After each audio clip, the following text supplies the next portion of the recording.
नमस्कार। प्रस्तुत है आज का चिंतन। नम्रता नैतिक और आध्यात्मिक क्षेत्र की वह भावना है जो सब मनुष्य में, सब प्राणियों में स्थित शाश्वत सत्य से, ईश्वर से संबंध कराती है। इसलिए इसे प्राप्त कर लेना अध्यात्म मार्ग में सफलता सुनिश्चित हो जाने के समान है। नम्रता में शक्ति, प्रियता और पद लोलुपता के लिए कोई स्थान नहीं है, क्योंकि ये सब अपने में स्वार्थ युक्त संकीर्णता लिए हुए हैं। जबकि नम्रता में सबका ध्यान पहले और सबके पीछे स्वयं को रखने का महत्वपूर्ण आदर्श है। जो अनुचित शक्ति वृद्धि करता है वह स्वयं को सर्वोपरि रखने के लिए दूसरों का अहित करता और अनेक ऐसे निंदनीय कार्य करता है जो नम्रता से मेल नहीं खाते। अतः स्वार्थ के लिए इसमें कोई स्थान नहीं है। इसमें केवल परमार्थ की ही गति है।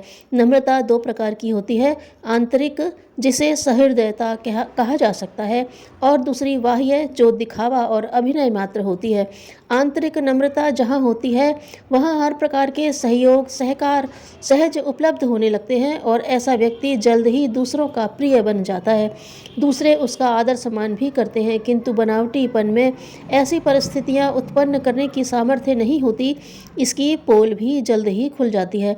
ऐसे लोग जहाँ स्वार्थ देखते हैं वहीं इसका स्वांग करते हैं, और जहाँ इसकी तनिक भी गुंजाइश नहीं देखती वहाँ अपने निजी रूप में आ जाते हैं। ऐसे व्यक्ति दूसरों के लिए हमेशा खतरा बने रहते हैं और सरल सच्चे व्यक्ति अक्सर इनके बनावटीपन से धोखा खा जाते हैं। अतिशय भावुकता युक्त विनम्रता भी ठीक नहीं, भले ही यह सच्ची हो पर अच्छी नहीं होती। इससे बचना चाहिए। विनोबा भावे ने कहा है, संसार में दो तरह के पाप हैं। एक की गर्दन आवश्यकता से अधिक तनी हुई है, घमंड और अभिमान के कारण, और दूसरे की ज़रूरत से ज़्यादा झुकी हुई है, दीनता तथा दुर्बलता से। ये दोनों ही पाप हैं। एक उन्मत्त है, दूसरा दुर्बल दबेल। गर्दन सीधी भी हो और लचीली भी, किंतु तनी हुई न हो और न झुकी हुई, यह स्थिति नम्रता में निहित है। अभिमान के लिए तो वहाँ कोई गुंजाइश ही नहीं है।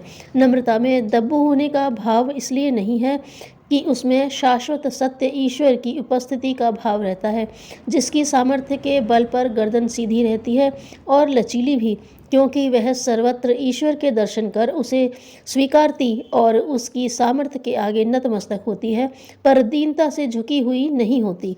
आत्म सुधार की पहली आवश्यकता है अपने दोषों को स्वीकार करना, जो नम्रता से ही संभव है। अभिमानी व्यक्ति अपने दोषों को कभी स्वीकार नहीं करता, फलतः उसके दोषों की जटिलता बढ़ती ही जाती है। नम्रता मनुष्य को उसकी सही स्थिति का ज्ञान कराती है। अपनी स्थिति का ज्ञान, अपने दोषों को स्वीकृति मनुष्य को आत्म सुधार के लिए पर्याप्त शक्ति प्रदान करते हैं। विनम्र बनना महानता का लक्षण है। पेड़ पौधे जब फलों से लदते हैं तो झुक जाते हैं, इसमें उनका परमार्थ भाव छिपा होता है। बांस हवा के झोंकों के समक्ष अवनत हो जाता है। यह उसकी विशालता है। महान बनने के लिए झुकना पड़ता है, यही महानता की सबसे बड़ी विशेषता है। बांस यदि हवा के आगे झुके नहीं, अकड़ा रहे, तो क्या वह अपनी उच्च स्थिति बनाए रह पाएगा? कदाचित नहीं। महानता जब व्यक्ति में आती है तो विनम्रता साथ लाती है, या यूँ कहा जाए कि विनम्रता ही व्यक्ति को महान बनाती है। दोनों एक ही बात है, दोनों सदा साथ रहती हैं। एक के बिना दूसरे की कल्पना नहीं की जा सकती। दैनिक जीवन में इसकी उपयोगिता स्पष्ट है। कई बार यह बड़ी ही महत्वपूर्ण भूमिका निभाती और विवाद विग्रह से बचाती है। दो पक्षों में यदि कहीं विवाद छिड़ जाए और दोनों ही पक्ष अपनी अपनी बात पर अड़े रहें तो उसका गंभीर रूप धारण कर लेना सुनिश्चित है। मारपीट की भी नौबत आ सकती है। ऐसी स्थिति में यदि कोई पक्ष अपनी हठबाध्यता त्याग कर नम्रता का परिचय देता है तो बात बन जाती है और तनावपूर्ण वातावरण समाप्त हो जाता है। यह उसकी विशेषता है, दब्बूपन नहीं। समझदारी इसी को कहते हैं। विनम्रता का यह सबसे बड़ा लाभ है।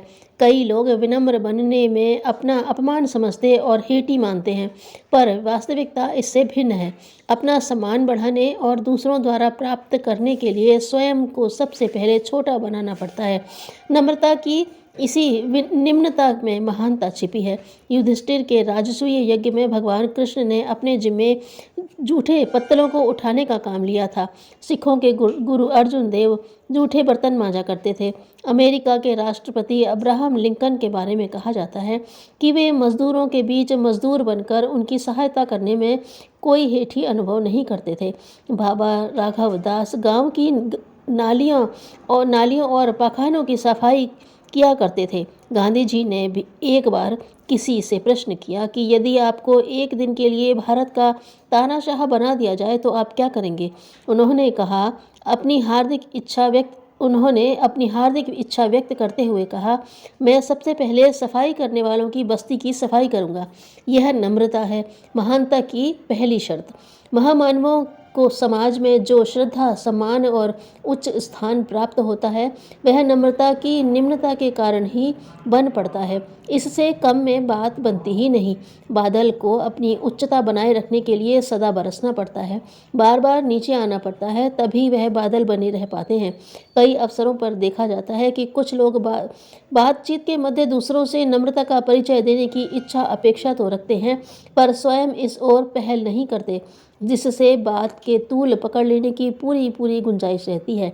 ऐसे व्यक्ति अड़ियल प्रकृति के होते हैं और जब तक सामने वाले को झुकते नहीं देखते, अपने तेवर बदलते ही नहीं।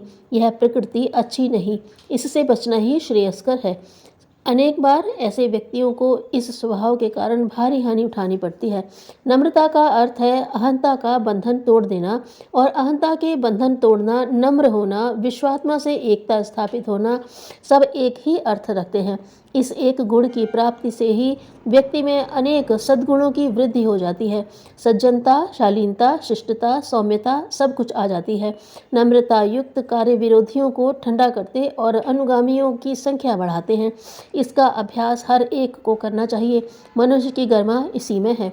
इसी से भौतिक जीवन में व्यक्ति की शालीनता और आध्यात्मिक जीवन में सफलता की सुनिश्चितता अभिव्यक्ति पाती और व्यक्तित्व को महिमामयी बनाती है। जीवन जीने की कला जिसको आ गई, मानो वह तपस्वी ही हो गया। धन्यवाद।